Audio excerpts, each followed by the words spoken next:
Greetings, fellow Wastelanders. It's Shade here with a quick Fallout 4 creation showcase. So this creation introduces a handy hollow mini-bot follower that's technically not a follower, but nevertheless will follow you around and help you on your adventures across the wasteland. Right now, its primary features are scanning and highlighting of objects, enemies, dead enemies, auto-looting some things, assisting with hacking, assisting with lockpicking, and also it can autopilot your power armor when you're not using it. And just like Dogmeat, this does not affect the Lone Wanderer perk. So using the minibot, and even with the minibot autopiloting your power armor, it does not affect the Lone Wanderer perk. That perk and its benefits will remain active the entire time. Now this is very lightweight. It does not require a new save. You can install it and start using it anytime. Just make your way to the good old trusty red rocket where you meet Dogmeat, and you will find it ready to pick up over here with a holotape and a note. Now this is fully customizable with its features, including all kinds of color combinations for what you want to scan and highlight, as well as being integrated with the Weapons Workbench system for performing upgrades and customizing the features. Now, if you want to make some customizations or modifications or upgrades to your minibot, simply walk up to it and tell it to shut down. And that places a weapon object into your inventory. We can see here. And then we can perform work on the Weapons Workbench. And from here you can enable, disable, or upgrade the various features of the minibot if you have the skills and the required materials to do so. Now this also includes different appearance modes that your bot can take on as well. Now everything in this is highly configurable from the holotape in your inventory. So let's go through some of the feature details now. So to redeploy your bot once you've been working on it, just click on it from the Weapons tab. And we are going to use Sanctuary for some demonstration here. Good old trusty Sanctuary with Codsworth hanging out in the corner. Now by default, your bot will try to hang out around you in some form. If you're just in normal exploration mode, by default, it will just try and follow and appear somewhere in your cone of vision in front. Now, of course, that's completely configurable within the settings tape. You can choose how and when your bot follows you in different modes or scenarios. Okay, onto the first cool stuff, and that is going to be the scanning and highlighting of objects. But first things first, you can configure, if you talk to your bot, activate the menu in the scanning section, you can tell it to ignore scanning and highlighting things in your current location.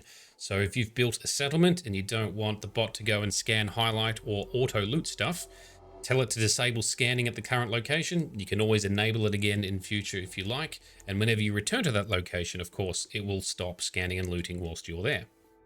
Okay, so of course, all of these color options are available to choose as you like, but it will scan and highlight various objects you configure, or some of the most notable stuff being perk magazines. Nice.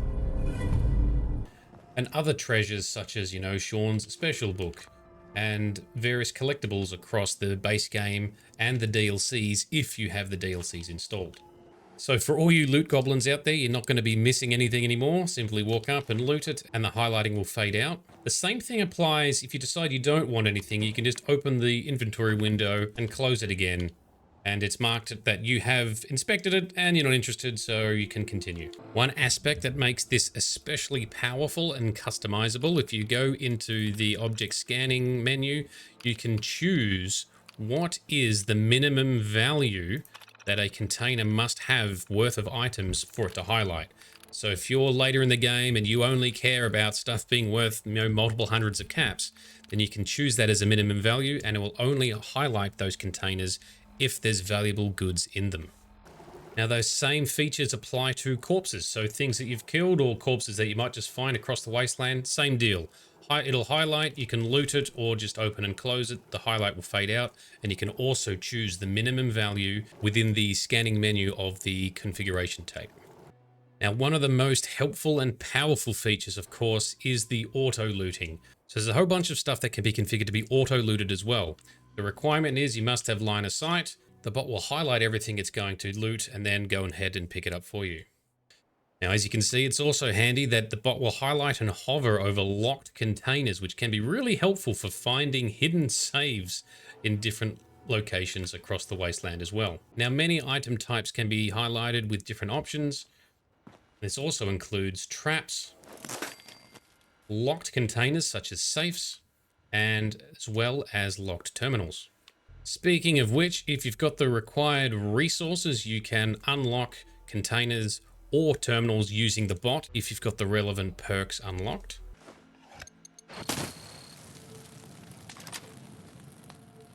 Combat now has some cool features if you've got them unlocked and configured. Enemies that can be hard to see are now highlighted. And if you have line of sight, you can also have the recon feature enabled, which will tag enemies within the local area as well. It does not help you shoot better, however. Now, this tagging feature is also separate from the recon scope, so this will only auto-tag things closer to you within 150 feet and within line of sight initially to tag, but it will keep them tracked if they go out of line of sight, whereas the recon scope is still relevant for long-range scouting and tagging. Now, where these scanning and looting features really excel, where if you open up your minibot menu, go to the scanning and looting option, and in here we can place items that we want the bot to automatically scan or collect for us from any kind of item that you can carry. So this is for auto looting, so I want it to pick up any kind of can. So we just throw in an object. You can only store one of each item in here because it's not meant to be used as storage. It's just a way for the bot to identify what to look for. Now, if we do this again for highlighting, let's get it to highlight purified water. Okay, now we can see it's activated, off it goes. It's found things to loot, and it's found things to highlight that we've custom set as well. And who knew there were so many random cans within the root cellar? And there's my purified water now glowing in a nice bright yellow as per my chosen custom configuration as well. Now we'll just do one more quick demo of that custom auto looting. Let's throw in beer bottles and Gwinnett Stout. Go find me all of those items too, please. There we go. It's found them. It's highlighted them, which means it's going to collect them. Once an item has been highlighted and you can see it glow in your chosen auto loot color, that means the bot is going to go and collect it. You don't need to keep looking at it. It will only find things that are in your line of sight initially, but once it's found them, tagged them, highlighted them, you can continue on your merry way and the bot will do its thing in the background. Now, I absolutely love the way power armor has been implemented in Fallout 4, but sometimes you don't want to be using it. You don't want to be in it all the time, and you don't want to have to run back and get it all the time. Well, now you can come up to a power armor, and you can enable an autopilot feature from your bot. With the autopilot running, the power armor will follow along behind you at a healthy distance. It will sneak if you sneak, and it's got pretty decent sneak skills, but obviously it's still power armor and it's not going to be quite as good as sneaking as you are. And now your power armor is never too far away, just in case you need it. Be sure to pop in a fusion core if you want it to actually run and move around at normal speed. Otherwise, it'll be stuck at a slow walking pace. And during combat, it will not engage, but it can get attacked or shot at, but it won't take any damage, and your armor won't take any damage either. And then finally, if you decide you want to get into your armor and start using it, simply walk up to it, it'll activate and pop you in, and away you go. All the conveniences, none of the hassle. Now, of course, if you want, you can also remotely just disconnect from the autopilot as well in your minibot's menu, and then the armor goes back to being normal again. And throughout all this time, it will still remain tracked on your mini-map if it was your last worn suit of power armor. Oh, and here we go. We've had some mole rats try and sneak up on us, but the bot's found them, scanned them. Now we can take them out. Okay, so you've got your highlighting, you've got your mini-bot, you've got your power armor. Where are you going next? Well, sometimes it can be a bit confusing to figure out where to go. There is the Vans perk in the perk tree, which is quite helpful. But I find it a bit irritating to try and use in VATS in order to see. So if you have a valid quest active, you can interact with your minibot and get it to show guidance. Where is your nearest goal? And that uses the built-in default Vans system in the game, so you can never be lost again. And then finally, if enabled, you can also just do a quick look down to activate the vans for a quick pulse.